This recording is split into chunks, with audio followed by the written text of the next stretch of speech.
So day 4, January Prayer Fasting. This is Leviticus 4 summary, which is all about the sin offering. So for unintentional sin, so that's sin when they don't know they've been sinning, but later on they find out it was a sin. So all sin needs to be dealt with. And the good thing about the new covenant is this was not about the sin where you're presumptuous and you've put in your heart.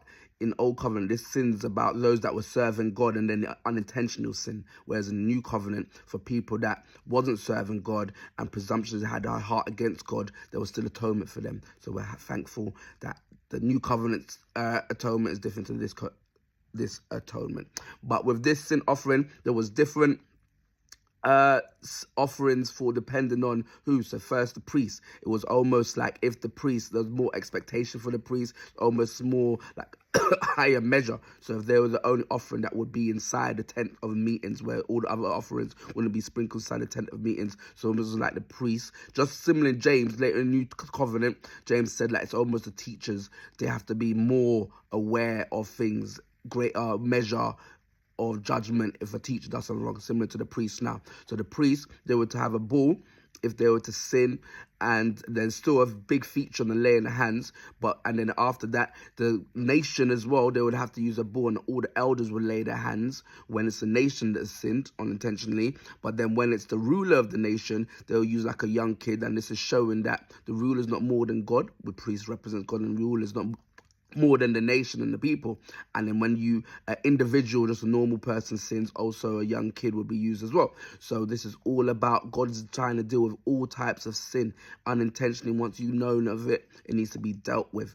And then also another running theme, the laying of hands is not just like a little touching, it's also really like a pressing in, really a dependence, knowing like this thing here talks about laying of hands in the meaning of a symbol. It's like it was a confession of sin. It was a consistent to the pain of substitution. Did I read it right? It was a consent.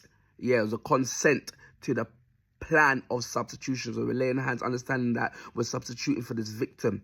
It was about the acceptance of that victim in the sinner's place. It was a belief in the transference of the sin. It was a dependence, a leaning on the victim. So no, we're depending.